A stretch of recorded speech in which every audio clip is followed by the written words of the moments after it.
नमस्कार।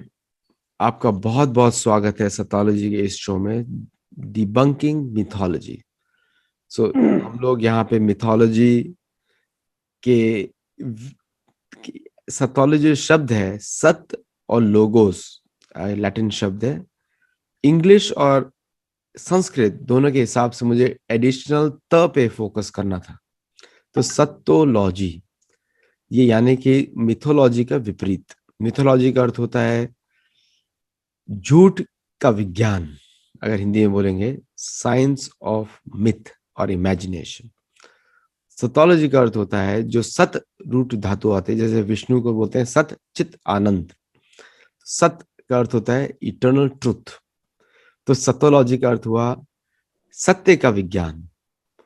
तो आज इस प्रोग्राम में हम लोग डिस्कशन करेंगे वेदाओं के बारे में। पूर्व हमारे जितने वेदाओं के में लिखा हुआ है उसमें, और मेरे साथ एक बहुत ही मेरे अच्छे मित्र और मैं बोलूंगा अध्यात्म विशेषज्ञ और एक राइटर भी हैं। उन्होंने पुस्तक लिखी है मैं आर्यपुत्र हूं। तो अगर आप अमेजोन पे जाएं या भारत में सर्च करें मैं आर्यपुत्र हूं, तो उनका नाम मैं बोलने वाला हूं। तो उसमें आपको उनके बारे में या उस पुस्तक के बाद से आप काफी ज्ञान ले सकते हैं। उन्होंने का बहुत रिसर्च करके वो पुस्तक लिखी है। तो तो विदाउट डिले हम वी वेलकम श्री मनोज सिंह। प्रणाम आदित्य भाई। प्रणाम प्रणाम। तो तो पहले तो लोगों को बताइए, पहले अपने पुस्तक के बारे में थोड़ा बताइए कि किस विषय पे आपने उसमें वर्णन किया है, और फिर उसके बाद हम अपने टॉपिक पे शुरू करते हैं। आदित्य भाई, हम जैसा सभी दर्शकों को मेरा बहुत बहुत प्रणाम, सादर प्रणाम।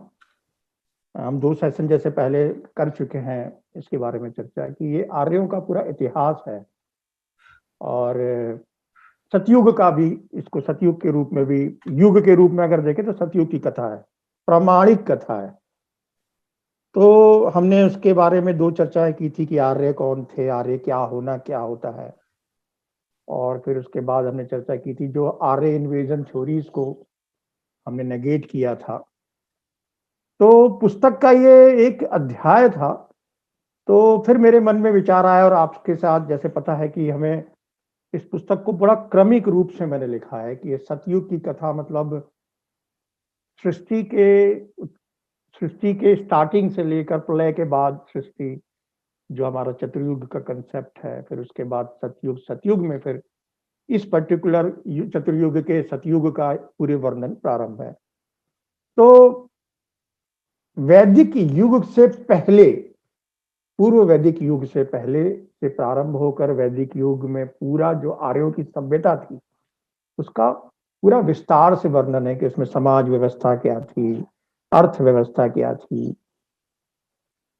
आर्थिक कृषि व्यवस्था क्या थी, शासन व्यवस्था क्या थी, दंड व्यवस्था क्या थी, ज्ञान विज्ञान किस तरह का था, और पूरा इतिहास का क्रमिक की पहले सरस्वती था, सरस्वती कालखंड आया, फिर सिंधु कालखंड आया, इस तरीके से मैं। तो इसका सबसे पहला भाग था पूर्व वैदिक काल, मतलब इस वैदिक व्यवस्था के प्रारंभ में उसके पूर्व में क्या रहा होगा, कैसा रहा होगा, उसके बारे में एक पूरा अध्याय है, जो कि दूसरा अध्याय है, जिसकी चर्चा मैं समझता हूं कि आज हमें आदित्य भाई करनी चाहिए। बहुत ही अच्छी तरह आपने उसको एक्सप्लेन किया है, लेकिन मैं आप सभी जो हमारे दर्शक हैं उनको बोलूंगा इस पुस्तक को जरूर पढ़ें और जाते हैं उसके बारे में और जाने, ज्ञान लें सत्ययुग के बारे में, त्रेता युग। तो जो मेरा पहला प्रश्न है थोड़ा बड़ा सामाजिक है। आजकल बहुत लोग बात करते हैं कि पहले वैदिक काल में ऐसा होता था।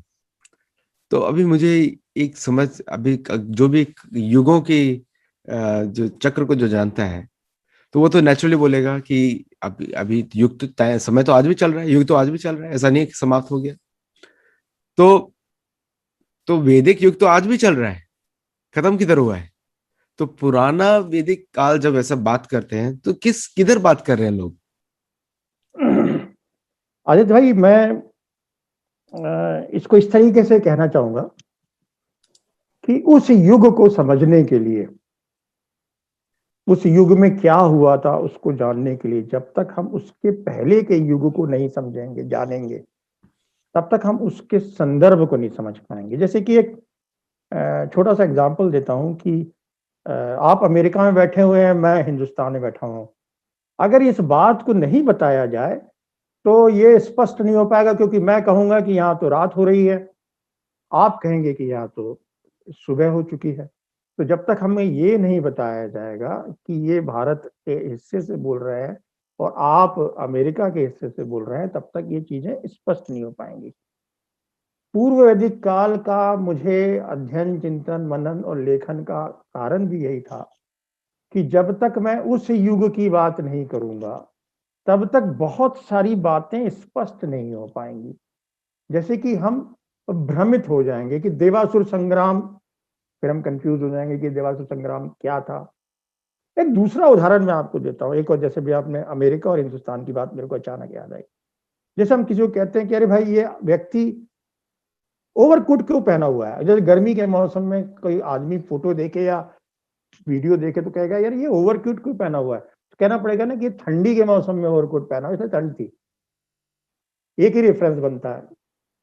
दूसरा रेफरेंस ये बनता है कि जैसे कि आप ये सोचिए कि कोई आदमी कहेगा कि उस युग में लोग अधोवस्त्र क्यों पहनते थे, उत्तरा क्यों पहनते थे, बिना सिला कपड़ा क्यों पहनते थे, वस्त्र क्यों नहीं पहनते थे। तो उसको बताना पड़ेगा भाई कि उसके पहले क्या था, तभी आप उसके उत्तरा के कंसेप्ट को समझ पाओगे, तभी आप उसके अधोवस्त्र के कंसेप्ट को समझ पाओगे, तभी आप त्रेता युग में वल्कल पहने हुए वनवासी के रूप में श्री राम को समझ पाओगे। तो जब आप उस युग की बात करते हैं तो उस युग में जो घट रहा है, उस युग से पहले की बात अगर आपको नहीं पता होगी तो आप उस सीक्वेंस को, उस संदर्भ को नहीं समझ पाएंगे, उस बात को नहीं समझ पाएंगे। तो इसीलिए जब हम अपने वैदिक व्यवस्था की बात करते हैं तो वैदिक व्यवस्था में आने से पहले पूर्व वैदिक व्यवस्था क्या थी, मतलब वेदों की व्यवस्था, वेदों की व्यवस्था, वेद तो थे, ज्ञान तो था, वैदिक व्यवस्था जो हमने सभ्यता निर्माण किया, उसको हम तब तक नहीं समझ पाएंगे जब तक हम उसके पहले की स्थिति को नहीं समझ पाएंगे। और उस पहले की स्थिति को समझने के लिए आदित्य भाई सबसे पहले हमें सृष्टि निर्माण को समझना पड़ेगा। तो मैं चाहता हूं आदित्य भाई कि पूर्व वैदिक काल के पहले हम सृष्टि स्टार्टिंग पॉइंट तो स्टार्ट करें ना, पहले थोड़ा चिंतन उस पर करें, तब तो हम आगे बढ़ेंगे ना। हम बीच में आ जाएंगे तो फिर हम नहीं समझ पाएंगे। तो इसीलिए स्टार्टिंग पॉइंट से जब हम चलेंगे तभी हम एंड पे पहुंच पाएंगे। अभी फिलहाल में ये स्टार्टिंग और एंड वाला कंसेप्ट थोड़ा ठीक नहीं, आगे जाके क्लियर हो जाएगा, लेकिन अभी फिलहाल तो हम किसी भी जैसे अध्याय को पढ़ते हैं तो किताब पुस्तक अगर हम प्रथम अध्याय नहीं पढ़ेंगे तो हो सकता है दूसरी तीसरे अध्याय को हम पकड़ ना पाए। बिल्कुल बिल्कुल।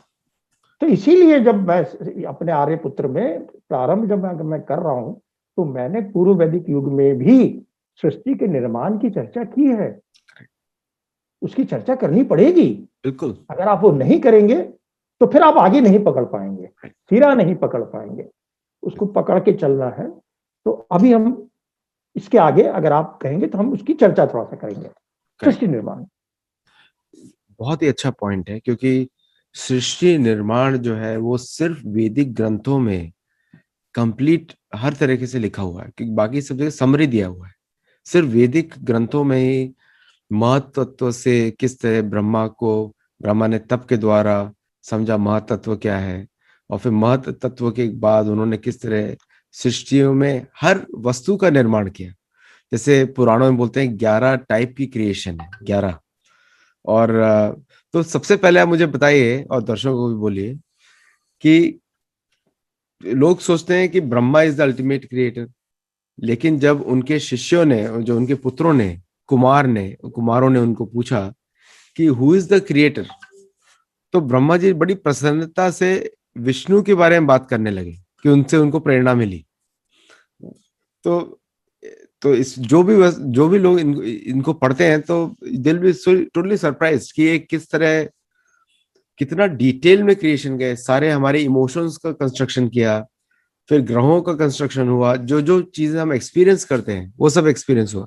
तो what is the first element जहां से शुरू हुआ, तो शेयर करिए। आदित्य भाई, मैं समझता हूं कि शायद हम जैसे व्यक्ति को उस चिंतन तक पहुंचना, ऐसा लगता है जैसे कभी कभी कि हम प्रयास तो कर रहे हैं, पता नहीं हम पहुंच पाएंगे कि नहीं पहुंच पाएंगे, फिर भी प्रयास करते हैं। उसका कारण है एक जगह पे 10.129 जो नासदीय सूक्त है, उसके 6वें मंत्र में ऋषि प्रजापति परमेष्ठी हैं शायद, हाँ, वो कहते हैं कि सृजन जब हुआ सृष्टि का, उसके पहले तो देवता भी नहीं थे। तो बिल्कुल। देवता को भी नहीं पता। मानव का तो वो चर्चा पहले दूसरे में कर लेते हैं, हम आगे आएंगे, धीरे धीरे डिटेल में जाएंगे। कहते देवता को भी नहीं पता होना चाहिए, जब सृष्टि का निर्माण ही नहीं हुआ तो देवता को कैसे? देवता तो सृष्टि निर्माण के बाद आएंगे ना। करेक्ट। तो यहाँ पर देखिए आप, वेद ऋग्वेद के 10.129.6 में ये ऋषि परमेष्ठी जो प्रजापति परमेष्ठी है, वो इस बात को क्वेश्चन मार्क करते हैं। उसके आगे एक्सप्लेनेशन अपन आएंगे। आपने अचानक बोला, तो जब देवता नहीं जानते तो हम कैसे जानेंगे? लेकिन हम प्रयास करेंगे, क्योंकि वही वेद हमें रास्ता बता रहा है। करेक्ट। अब इस रास्ते को पकड़ने के लिए आदित्य भाई, मैं एक छोटी सी वेस्टर्न कथा से और एक अपनी स्वयं की कथा से आपको जोड़ूंगा। कथा, क्योंकि कथा रूप में चीजों को पकड़ना बहुत आसान है, बहुत आसान है। और उसके उसके सार को पकड़ना, जैसे आपने बीच में भी चर्चा की कि भागवत पुराण में सब कुछ बहुत अलग तरीके से आया हुआ है और बड़ा आसानी से पकड़ में आ सकता है। लेकिन अब चूंकि हम उस पर भी आएंगे, उसकी भी चर्चा कर लेंगे थोड़ी सी, लेकिन अभी हम चूंकि वैदिक बात कर रहे हैं तो वेदों के रेफरेंस से चलेंगे तो और प्रमाणिक होता चला जाएगा। लेकिन उसको कथा रूप में प्रस्तुत करता हूं, मैं स्टार्ट करता हूं। हाँ। ऐसे मेरे को अचानक याद आ रहा है, अपनी कथा भी याद आ रही है बचपन की, वो बाद में लेता हूं मैं। स्टीफन हॉकिंग साहब, आपके जो वेस्टर्न के जो भौतिक शास्त्री हैं, उनकी जो ब्रीफ हिस्ट्री है टाइम की, वो बड़ी अच्छी थी। हमने शायद एक आध बार कई और रेफरेंस में भी चर्चा की थी उसकी। तो वो जब लिख के ये कहते हैं, उसका मैं आगे रेफरेंस आएगा, I will pick up the things, अचानक मेरे दिमाग में आ रहा है। वो जब कहते हैं कि if time started from any particular point, what was there prior to that? This is a very simple but very philosophical question. And in other way he said, अगर भगवान ने क्रिएट किया है तो भगवान इसके पहले क्या कर रहे थे? It was a very, I am just converting that feeling of him in a simple way. उनका ये प्रश्न अलग तरीके से आया हुआ है, बट उसका जिस्ट यही है कि अगर भगवान ने सृष्टि का निर्माण किया तो उसके पहले वो भगवान क्या कर रहे थे, और अगर समय प्रारंभ हुआ है तो उसके पहले समय का अस्तित्व क्या था। ये किताब मैंने, आदित्य भाई, जब वेद नहीं पढ़े थे तब इसको पढ़ा था, और मैं भी बहुत इसमें बहुत देर तक चिंतन करता रहा, क्योंकि ये मेरा आनंदित करता है मुझे इस तरीके के प्रश्न करना। इसका आंसर मुझे नहीं मिला, स्टीफन हॉकिंग साहब को भी नहीं मिला है। वो उसको उन्होंने कई तरीके से प्रयास किया फिजिक्स के द्वारा। देखिए, फिजिक्स और मैथमेटिक्स उस लेवल तक नहीं पहुंच पा रहा है जिस तक वैदिक ज्ञान पहुंच चुका है बहुत पहले, ये तो स्पष्ट है। तो जब मुझे क्वेश्चन का आंसर नहीं मिलता था तो मैं ऐसी विचलित रहता था, लेकिन जब मैंने वेदों का अध्ययन प्रारंभ किया तो वहां मुझे इसके आंसर्स मिलने लगे। और उसका आंसर बड़ा सिंपल है कि सब कुछ जो है चक्र में है। तो चक्र में ना तो कोई स्टार्टिंग पॉइंट होता है ना कोई एंड पॉइंट होता है, वेरी सिंपल। तो सृष्टि के अंदर निर्माण और प्रलय की एक चक्र है, इसलिए उसका कोई स्टार्टिंग पॉइंट नहीं है। स्टीफन हॉकिंग साहब को ये, अगर वो, उन्होंने सनातन जीवन दर्शन को, ऋग्वेद को ना भी अध्ययन किया होता, सनातन जीवन दर्शन को ही देख लिया होता, तो उन्हें बहुत आसानी से पकड़ में आ जाता है कि ये चक्र की व्यवस्था हमारे सनातन जीवन व्यवस्था में हर दिन किसी न किसी रूप में कराई जाती है। आप वृक्षों की परिक्रमा करते हैं, आप नदी की परिक्रमा करते हैं, और आप मंदिर की परिक्रमा करते हैं। आप विवाह में अग्नि की परिक्रमा करते हैं। गणेश जी ने शिव जी और पार्वती की परिक्रमा कर ली। अगर आप त्रेता युग में देखें तो हनुमान जी जो हैं, जब अशोक वाटिका में, मेरे को ऐसा याद आता है कि अशोक वाटिका में निकलने से पहले वो सीता जी का उन्होंने परिक्रमा की। तो उस सनातन जीवन दर्शन ने उस समय की व्यवस्था को हमारे जीवन में डाल दिया। इसीलिए आप देखिए, चतुर्युग में युग की व्यवस्था है, जहां परिक्रमा चल रही है, क्रम चल रहा है। ठीक इसी तरीके से आप देख लीजिए कि आप मनवंतर में यही व्यवस्था है। फिर कल्प की यही व्यवस्था है, फिर अब ब्रह्मा की यही व्यवस्था है। तो पहली बात तो ये कि समय को डिफाइन करने के लिए जो हमने महादेव को महाकाल के रूप में परिभाषित किया वो चक्र है। पहला पॉइंट तो ये कि हम जब सृष्टि निर्माण की बात करें तो पहले इस कंसेप्ट को पकड़ना पड़ेगा हमें कि सृष्टि निर्माण और प्रलय जो है वो चक्र रूप में है। अब मेरे दिमाग में आदित्य भाई बचपन में एक प्रश्न आता था, आप उसको इमेजिन कीजिएगा, जब मैं 7-8 साल का रहा होगा और वो प्रश्न मुझे बहुत दिनों तक हॉन्ट करता था। मैं जब टेरेस पे सोता था तो मुझे लगता था तारे देखकर कि ये तारे कहीं ना कहीं जाकर तो इनका एंड होगा, somewhere it should be, there must be end. जैसे मेरा गांव खत्म होता है मेड़ के बाद तो दूसरा गांव प्रारंभ हो जाता है, फिर ये खत्म होता है तो वो प्रारंभ हो जाता है, फिर एक घर से निकलता हूं तो दूसरे का घर प्रारंभ हो जाता है। मतलब मेरे दिमाग में आता था कि जब भी कुछ चीज खत्म होती है तो दूसरी चीज प्रारंभ होती है। तो ये क्या ऊपर खत्म होता होगा तो वहां फिर क्या पानी पानी होगा आगे? बचपन की मेरी बाल अवस्था में क्वेश्चंस मेरे आते थे दिमाग में। तो अगर पानी पानी होगा, समुद्र है तो समुद्र का, मैं बचपन में घूमने गया था बॉम्बे तो उसका भी कहीं मुझे पिताजी ने बताया कि उसके आगे एंड है, अफ्रीका आ जाता है, फिर ये मैं अब कुछ ना कुछ उसके आगे कुछ होगा। ऐसे सवाल करते करते मुझे लगता है कुछ तो एंड होगा ना, there must be something end. उसके बाद क्या होगा? ये प्रश्न मुझे हमेशा, इवन इंजीनियरिंग पढ़ने के बाद भी, बहुत अच्छा खासा अपने आप को जब मैं मानता था कि मैंने बहुत ज्ञान प्राप्त कर लिया जो दुनिया में समाज में तथा कथित ज्ञान की व्यवस्था जो है आज की यूनिवर्सिटीज वाली, लेकिन ये प्रश्न मुझे हमेशा ही हॉन्ट करता था। और ये मुझे कभी भी एस्ट्रोनॉमी की जो आधुनिक व्यवस्था वो मुझे इसमें आंसर नहीं मिलते थे। अब मुझे उसका आंसर मिलने लगा कि वो चाहे समय की बात हो चाहे चक्र में है। अभी जैसे अर्थ पे आप घूमेंगे तो चक्र है, सूर्य की व्यवस्था वो भी चक्र है, ब्रह्मांड वो भी चक्र है। There is every time everything, time and space both are in chakra. So fundamentally there is a fundamental कि एक चक्र है, हर चीज चक्र में। लेकिन क्या यही अंतिम है? नहीं, एक ब्यूटी इसमें और है जो सनातन नित्य नूतन है कि प्रकृति में आपको इसके जवाब ढूंढने हमें प्रकृति की सृष्टि में ही पड़ेंगे। उसका मैं लिंक आगे दूंगा कैसे, कि सब कुछ परिवर्तनशील है। अगर हम एक लाइन कह दें कि सब कुछ परिवर्तनशील है तो समय हो या स्पेस हो, एवरीथिंग इज चेंजिंग। तो सबसे मूल सिद्धांत सृष्टि का यह है कि एवरीथिंग इज चेंजिंग, और चेंज के कारण ही समय की व्यवस्था होती है, चेंज के कारण ही स्पेस की व्यवस्था होती है, चेंज के कारण ही प्रलय सृष्टि, प्रलय सृष्टि, प्रलय सृष्टि, प्रलय, चेंज पूरा है, चेंज हो रहा है ना एवरी टाइम। साइकिल में भी चेंज है। अगर आप देखिए, आगे हम बढ़ेंगे, जब हम सूक्त में आएंगे तो हम, जब हम मनवंतरों में आएंगे तो हम देखेंगे कि आप और सरल भाषा में देखिए आदित्य भाई कि कोई भी सृष्टि के निर्माण में एक रूपता नहीं है। कोई दो वृक्ष एक नहीं है, कोई दो मानव एक नहीं है, कोई दो कालखंड एक नहीं है, कोई नदी एक नहीं है, कोई दो ग्रह एक नहीं है। एक रूपता तो है ही नहीं, चेंज वहां भी है स्पेस में भी चेंज है। तो इस जैसे परिवर्तनशील वाले कंसेप्ट को मैं स्वीकार करता हूं या आप स्वीकार करेंगे तो फिर सारी चीजें कंसेप्ट क्लियर हो जाता है। और वो चेंज इतना बृहद है आदित्य भाई कि इवन जो सन की हम साइकिल बता रहे हैं ना, कि हम पहला हमने फंडामेंटल क्या बनाया। अच्छा, ये फंडामेंटल आदित्य भाई क्यों, वाई फंडामेंटल, इस पे मैं थोड़ा सा फिर वापस आ रहा हूँ। हम और आपने सब इंजीनियरिंग पढ़ी है, मैथ्स पढ़े हैं, फिजिक्स पढ़े हैं, कई जगह इवन इतिहास भूगोल पढ़ते हैं, हम क्या कहते हैं, टीचर लोग क्या कहते हैं, यार फंडामेंटल क्लियर होना चाहिए, बाकी चीजें तो फिर अपने आप क्लियर हो जाएंगी। Correct. तो फंडामेंटल जैसी क्लियर होगी तो जैसे ट्रिग्नोमेट्री के फंडामेंटल्स क्लियर हो जाएंगे तो चीजें, फिर इक्वेशन आपको रटना नहीं पड़ेगा, फिर आप कुछ भी लिख सकते हैं। तो फंडामेंटल सृष्टि का यह है कि चाहे वो टाइम हो चाहे स्पेस हो, इट इज ऑलवेज चेंजिंग।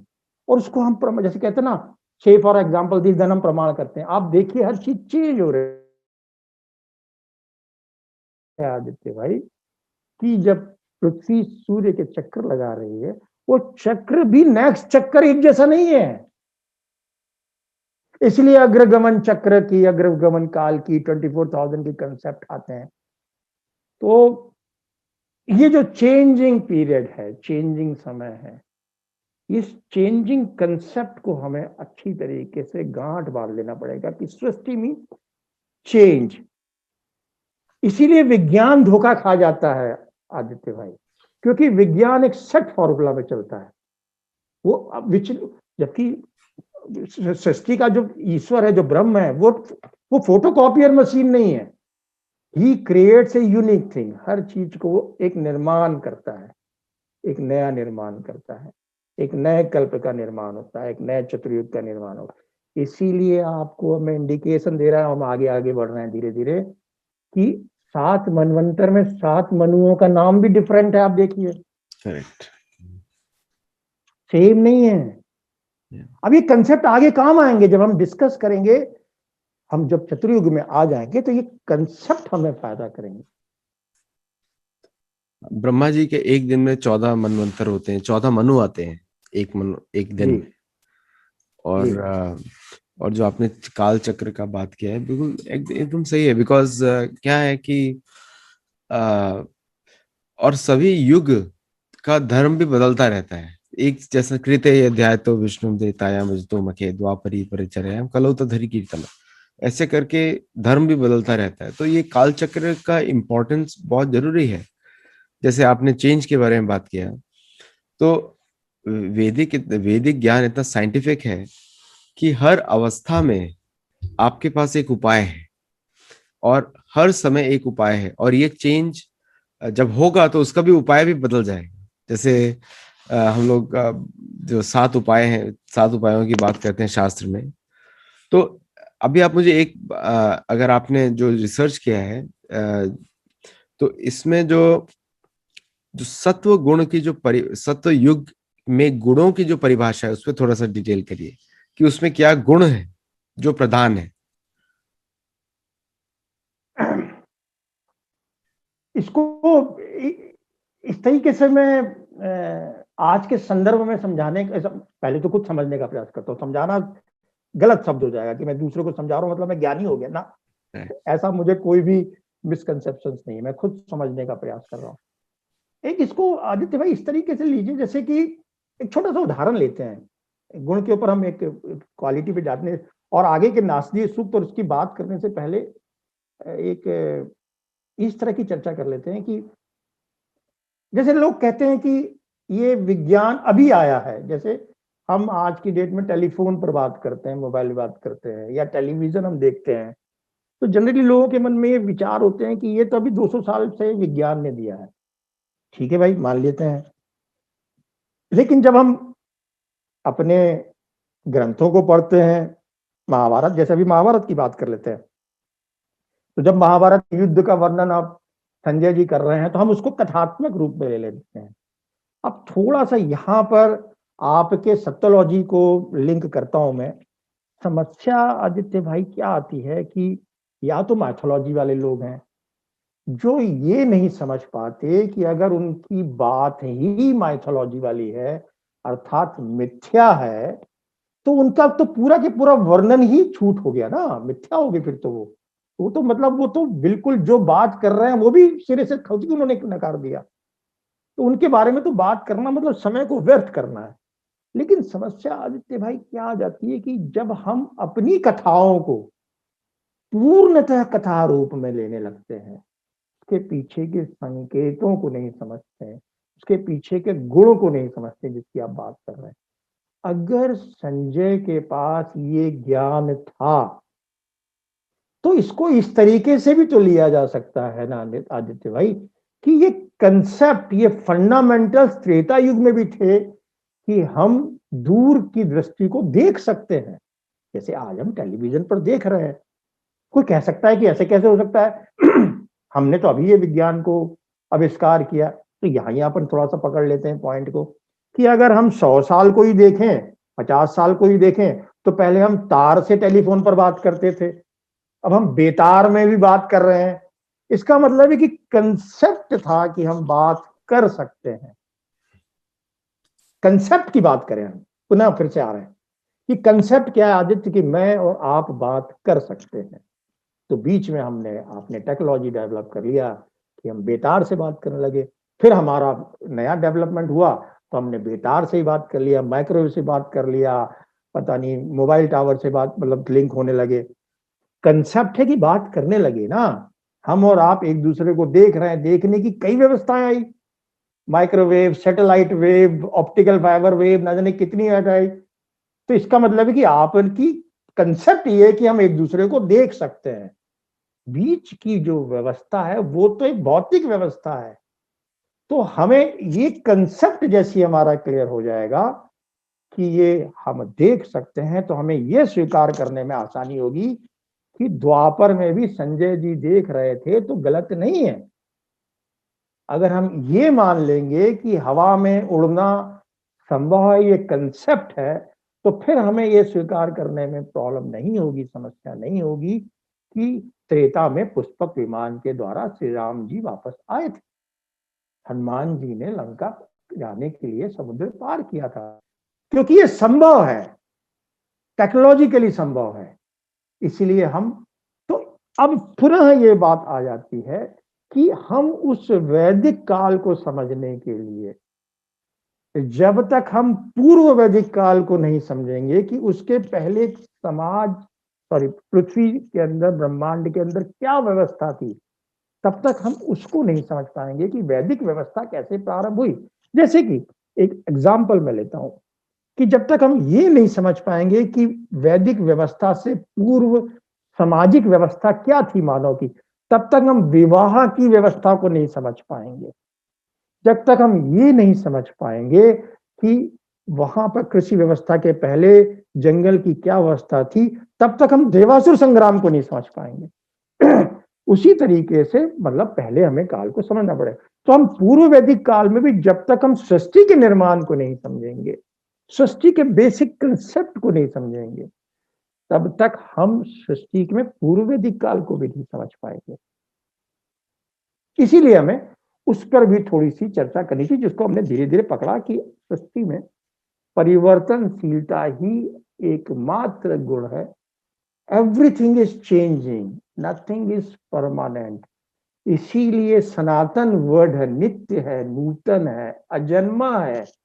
इसलिए हम इस तरीके की परिभाषा करते हैं, इस पर फिर हम आगे धीरे धीरे बढ़ेंगे। जी आदित्य जी। जी, बहुत ही अच्छा पॉइंट बोला, परिवर्तनशील है।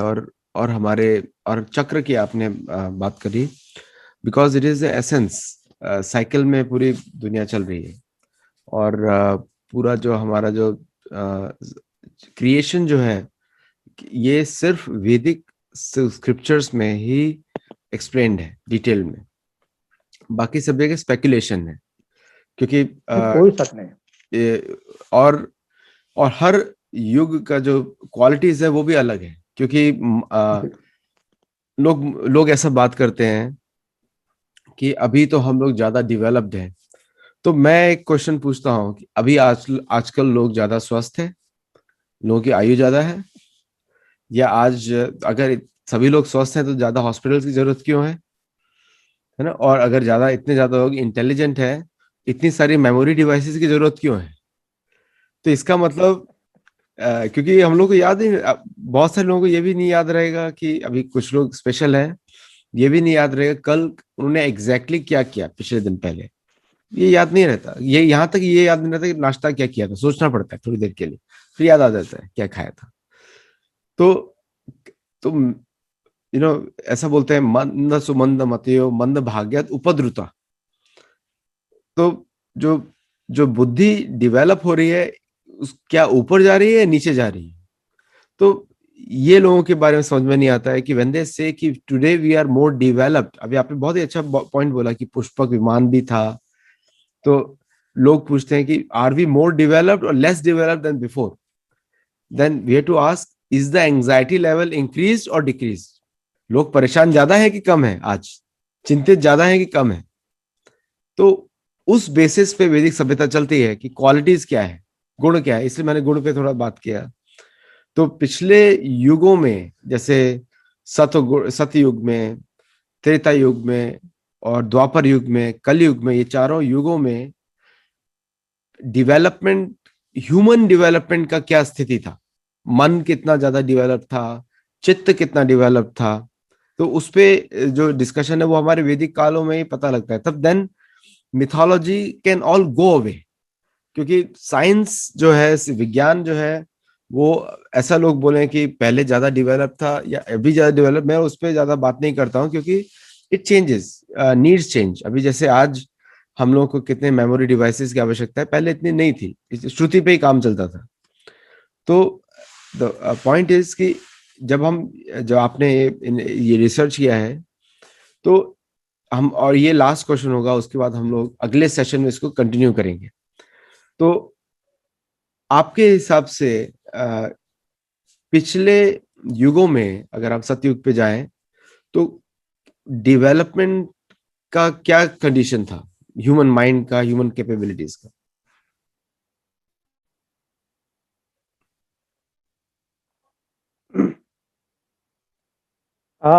आदित्य भाई, बड़ा सुंदर क्वेश्चन को आप पकड़ते हो।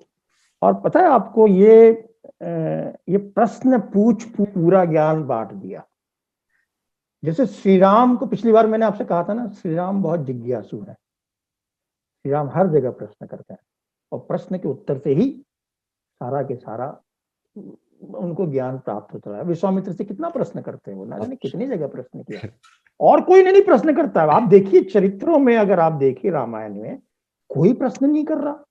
जो भगवान है, जो सब कुछ जानते हैं, उसको देखकर आप मुझे बता दीजिए किसी और ने प्रश्न किया हो तो। और मुझे तो याद नहीं विश्वामित्र भी आता। बड़ा पेशेंटली जवाब देते हैं हर प्रश्न का। आप देखिए कि वो आपको बता रहे हैं कि जब तक आप जिज्ञासु नहीं बनेंगे, जब तक आप प्रश्न अपने आप से नहीं करेंगे, तब तक आपको उत्तर कैसे मिलेगा? जब आपको प्रश्न ही नहीं तो फिर उत्तर कहां से मिलेगा? फिर तो आपने सब कुछ। और वैदिक व्यवस्था में आप ये समझ लीजिए कि हम लोग सीकर्स हैं, वी आर नॉट बिलीवर्स। कि जो कह दिया गया हम उसे नहीं मानते हैं, हम तो प्रश्न करके उत्तर ढूंढते हैं, तभी तो ये सनातन है, तभी सनातन है। अगर एक बार कह दिया गया, जैसे कि बाकी नाम नहीं लेना चाहता, कि भाई ये कह दिया भाई इतना ही मान लो, ऐसा तो है नहीं ना। Every day it is changing. अगर कोई आज से 2000 साल पहले कह दे कि ये था, तो 2000 साल में दुनिया बहुत बदल चुकी है। तो ऐसे समय में सनातन ही स्टैंड कर पाया, क्योंकि वो तो एवरी डे खुद ही चेंज हो रहा है। वो चेंज का फंडामेंटल मानता है। इसीलिए मैंने पहली लाइन क्या कहा आपसे, कि हमें कंसेप्ट को पकड़ना है। और सनातन ने कंसेप्ट क्या रखा, कि सनातन शब्द के अंदर ही चेंजेबिलिटी है। जो चेंजिंग नहीं होगा, सनातन कैसे होगा? करेक्ट। तो जब चेंज हो रहा है, तो इसका मतलब है कुछ चीज नहीं हो रही है। तो जब तक आपके मन में प्रश्न नहीं आएगा, तब तक आप उत्तर कैसे ढूंढोगे? क्योंकि आप तो अगर पहली चीज कोई माने हो, तो फिर तो आप पिछड़ गए ना। आप तो पीछे रह गए। आप तो पीछे के रह गए कि आपने एक महीने पहले जो सोचा था, जैसे कहा ना, वो आईफोन का नया मॉडल आ गया, अगर आप एक ही मॉडल पर टके हो तो आईफोन तो आगे बढ़ गया ना, चेंज हो गया वो तो। अब जो बिजनेस के लोग हैं, जो भौतिक शास्त्री लोग हैं, जो बाजार के लोग हैं, वो बाजार वाले भी तो ये मानते हैं ना कि भैया एक जगह चीजें रहेंगी तो चीजें चल नहीं सकती, उन्हें भी मॉडल बदलना पड़ता है। राइट। आप देखिए जीवन की हर व्यवस्था में एवरीथिंग इज चेंजिंग। तो हम जब तक चेंज तभी हो पाएगा जब आप स्वयं चेंज होंगे। कहते ना, अगर आप ट्रेन के साथ नहीं चल रहे होंगे तो आप पीछे रह जाएंगे।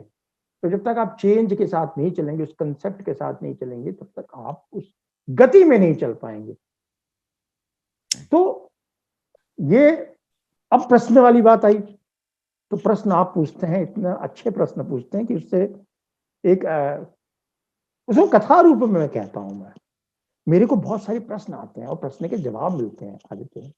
जैसे मेरे मन में एक विचार आता है कि कल्प, जैसे अभी हम कल्प में जाते हैं, अभी नास्तिक सूक्त में अभी आज आ पाएंगे तो जाएंगे, थोड़ा सा जाएंगे, ये तो अगली बार में चलेंगे। बट मेरा ऐसा ख्याल है थोड़ा हम आज सूक्तों में जाएंगे, ऋग्वेद के सूक्तों में जाएंगे, जिससे कि चर्चा को थोड़ा प्रमाणीकरण मिले। अन्यथा वो एक प्यासा रह जाएगा, मेरा वक्तव्य भी और सामने वाले सुनने वाले का वक्तव्य। मेरे मन में प्रश्न बहुत आते थे और अभी भी आते हैं। अगर मैंने सब कुछ समझ लिया तो फिर तो मेरा वही चेंज वाला नहीं रहा ना, फिर तो मैं एंड हो गया।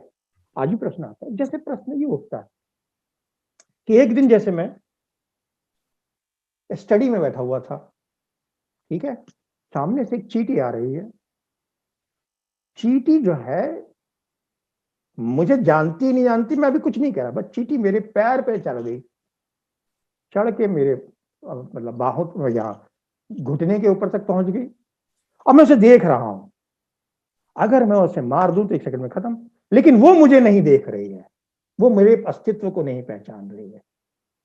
इसका मतलब ये हुआ आदित्य भाई कि हम उतना ही जानते हैं जितना हमारे इंद्रियां हमें अलाउड कर रही हैं। उसकी इंद्रियां जितना उसे अलाउ कर रही है, उसे तब तक पता है, जब तक मैं हिल नहीं रहा उसे पता है तो कुछ भी चीज नहीं, उसके लिए अस्तित्व में नहीं हूं मैं। उस चींटी के लिए मेरा अस्तित्व नहीं है, मेरे लिए भी वही अस्तित्व जो मेरी इंद्रियां मुझे देख रही हैं।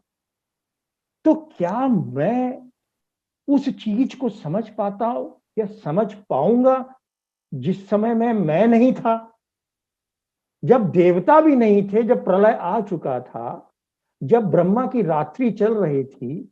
जो कल्प का कंसेप्ट है उस पर हम अभी आ रहे हैं कि जब ब्रह्मा की रात्रि की बात करते हैं तो हम बात करते हैं प्रलय था, विलय था, मतलब अविद्यमान था, सत्य भी नहीं था, असत्य भी नहीं था, कुछ भी नहीं था। कुछ भी वर्ड भी नहीं कहता है, वो कहते हैं ना सत्य था ना असत्य था।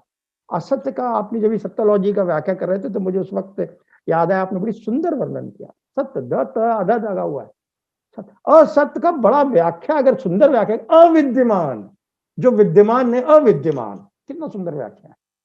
तो जब विद्यमान भी नहीं था और अविद्यमान भी नहीं था, दिन भी नहीं था रात भी नहीं थी, मृत्यु भी नहीं थी। मृत्यु इसलिए नहीं थी क्योंकि जब जन्म ही नहीं हुआ तो मृत्यु कैसे हो जाएगी?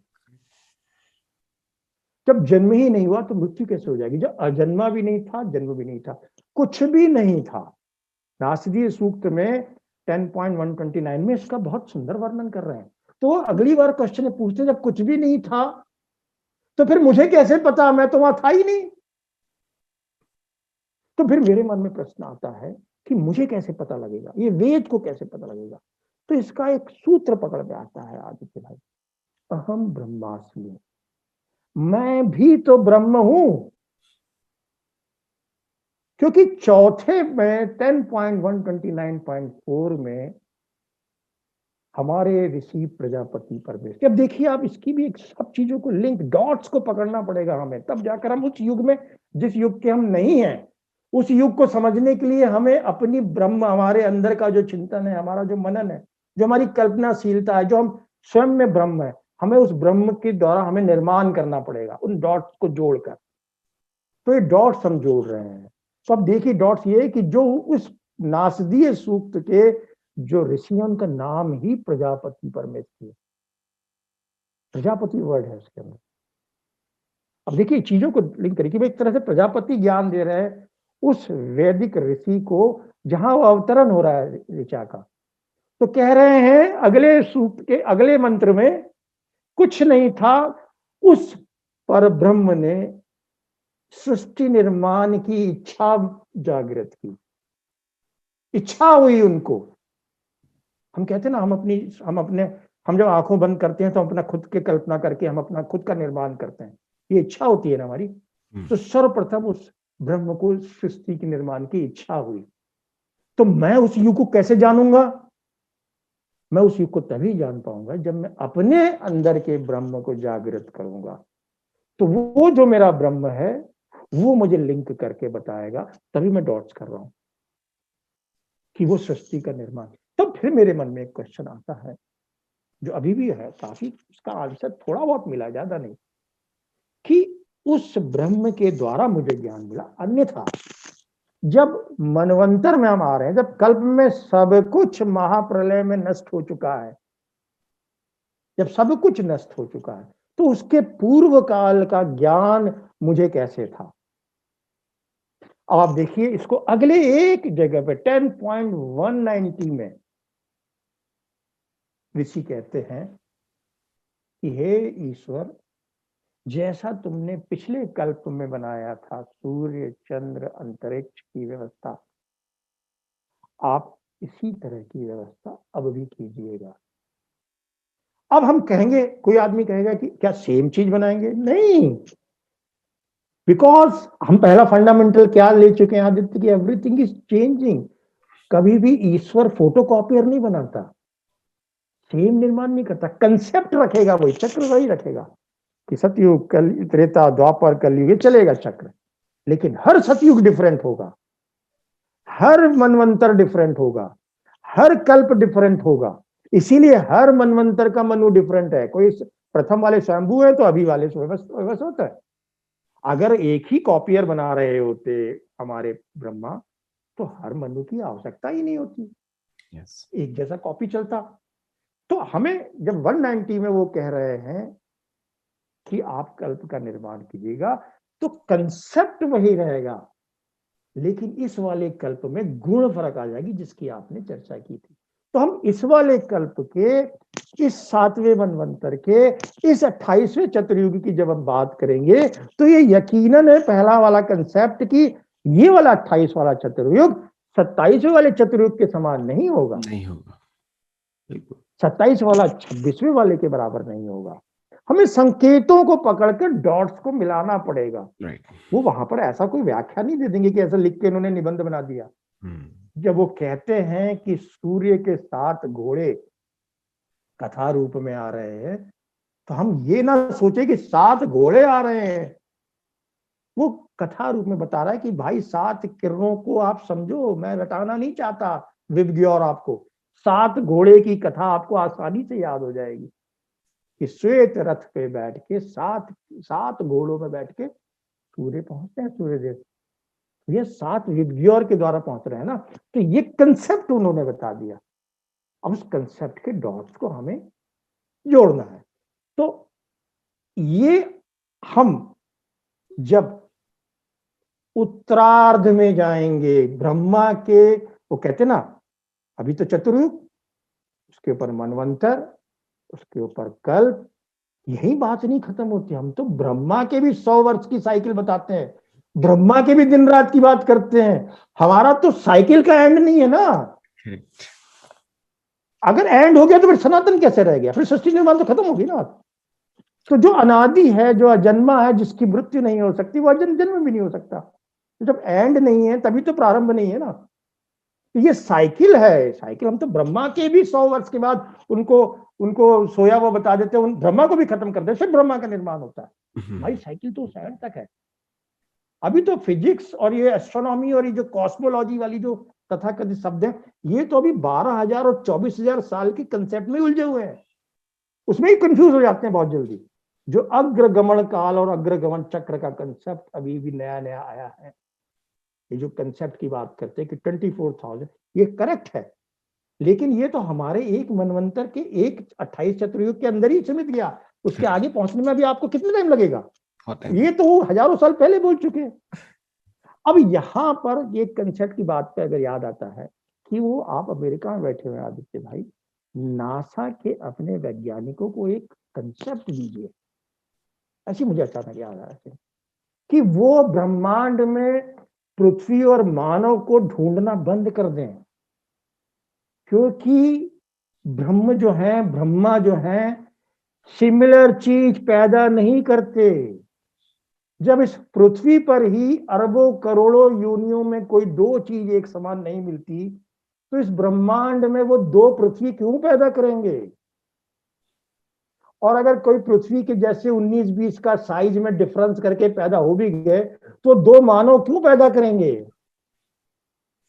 फंडामेंटल्स पर हमें अगेन आना पड़ेगा कि फंडामेंटल्स क्या है सृष्टि का, जो सनातन की व्याख्या शब्द में ही है। It is changing, everything is changing, every समय का व्याख्या ही तब प्रारंभ हो जाती है कि चेंज है। अगर चेंज नहीं होगा तो समय नहीं होगा। इसीलिए आप देखिए आदित्य भाई कि जब हम समय को, इस चेंज को, इस पूरे कालक्रम को, इस पूरी चीज को, व्यवस्था को महाकाल से जोड़ते हैं, तो क्या कहते हैं, वो अल्टीमेट हो जाता है।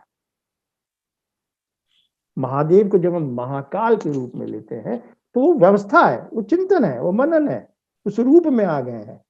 क्योंकि जन्म, जीवन और मरण, ये जो 3 साइकिल है, कि जन्म हुए ठीक है, ब्रह्मा जी से रिलेटेड है, जीवन है, विस्तार भूमि है, विष्णु व्यवस्था है, जब व्यवस्था पूरी है विष्णु जी है, पूरी व्यवस्था विष्णु जी है।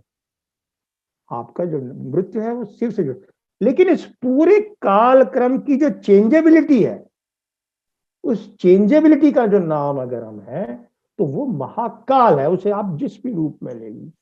तो इसलिए कई बार मुझे ऐसा चिंतन में मन आता है, आई मे बी रॉन्ग अगेन। क्यों? अगर मैं अपने आप को सच मान लूंगा तो मेरी जो ओरिजिनल थॉट प्रोसेस है वही गलत हो जाती है कि every concept is also changing, it's a cyclic change. तो नासा वाले जब स्पेस में लोगों को ढूंढते हैं, मानव को ढूंढते हैं, तो मुझे लगता है क्या ब्रह्मा ये गलती कर सकते हैं? क्या ऐसा हो सकता है? ऐसा मुझे लगता है कि again there is something wrong. हम वैचारिक रूप से ही गलत कर लेते हैं उस चीज को। जी आदित्य, पता नहीं मैं कहां से कहां चला गया। नासा नासा को हम लोग इसलिए नहीं रोक सकते हैं क्योंकि उनकी जो सैलरी है डिपेंडेंट है फेक रिसर्च पे, तो इसलिए नहीं रोक सकते हैं क्योंकि you are very straight sometimes, you are very straight, and you conclude the by saying the remarks. आज बहुत ही अच्छा डिस्कशन और ये जस्ट बिगिनिंग है, इस पे एक सीरीज हम लोग कर रहे हैं। तो दर्शक जो इसको देख रहे हैं इसको यूट्यूब पे जरूर देखिए, और मैं आर्यपुत्र हूँ अमेजोन पे भारत में मनोज सिंह के नाम से ढूंढिए और उसको पढ़िए इस पुस्तक में। और बहुत ही अच्छा टॉपिक इसका मुझे लगा इस वीडियो का कि सनातन परिवर्तनशील है और नित्य है, साथ में नित्य भी है। ये जो इनकंसीवेबल जो पोटेंसी है, जो कि है भी और नहीं भी, वो सिर्फ सनातन में ही संभव है। और आपने बहुत ही अच्छा ब्रह्मा के काल की जो बात करी है, 100 वर्ष है, उसमें एक श्लोक जो ब्रह्मा जी ने बोला उससे मैं समाप्त करता हूँ। एक निश्चित काल मथावलंब्या जीवंति लोम अविलजा जगदंद नाथा विष्णुर्महान ये यस्य कला विशेषो गोविंद आदि पुरुषम तमहम भजा। ये इन्होंने ब्रह्म संहिता में आदि केशव मंदिर में ये 550 साल पहले मिली थी ये पुस्तक। और इसका एक ही चैप्टर मिला है, इसमें 100 चैप्टर है, एक ही चैप्टर में करीब 68 श्लोक हैं, अमेजिंग श्लोक। उसमें ब्रह्मा जी, ये एकमात्र पुस्तक है जो ब्रह्मा जी के हाथ की लिखी हुई है, ऐसा आदि शंकराचार्य ने बोला है। और उसको वेरीफाई किया है श्री चैतन्य महाप्रभु ने, और उसको वेरीफाई किया है रामानुजाचार्य ने, मध्वाचार्य ने, कि ब्रह्मा के हाथ से लिखी है ये पुस्तक। तो एक ही पुस्तक अवेलेबल है वो। तो ये इसमें मैं कंक्लूड करता हूं। उसका अर्थ ये है, विष्णु जब वो एक निश्चित कालम अथावलंब्या जीवंति लोम अविलजा जगन्नाथ, जब वो लेट के श्वास ले रहे हैं विष्णु, तो उनके शरीर के पोरों से लोम, जगदंडनाथ, यूनिवर्सेस बाहर निकल रही है, जगत निकल रहे हैं बाहर। और जब वो श्वास लेते हैं तो उसी शरीर के जो छिद्रों में वापस चली जाती है। ये ब्रह्मा जी का विश्लेषण है। और अगले डिस्कशन में हम लोग इस पे और डिटेल में जाएंगे ऋग्वेद के माध्यम से। तो keep watching this series and do connect with us and comment. आनंद आया है बहुत आदित्य भाई। और ये चिंतन है, ये तो अंतिम हो ही नहीं सकता ना, क्योंकि जब प्रलय, नित्य प्रलय, प्रलय का शब्द में भी एक प्रलय मानते हैं नित्य प्रलय, और एक प्रलय मानते हैं महाप्रलय, नैमित्तिक प्रलय। अब देखिए कहीं एंड तो है ही नहीं, नेति नेति है, वो तो ब्रह्म सूत्र है कि कोई अंत है ही नहीं। जैसे ही अंत हो गया तो फिर तो समाप्त हो गया ना सब कुछ। वैसे हमारे ज्ञान का, चिंतन का, जीवन दर्शन का अंत कैसे हो सकता है? इसीलिए ये सीरीज का भी अंत नहीं हो सकता। इस चिंतन का भी अंत नहीं हो सकता। इस चिंतन को आगे बढ़ाएंगे। और मुझे बहुत आनंद आया ये इस पर्टिकुलर जीवन दर्शन पर बात करने पर। इसकी जितनी चर्चा की जाए उतनी कम है। नमस्कार and thank you all of you for joining, और जरूर ज्वाइन करिए अगले वीडियो के लिए। नमस्कार।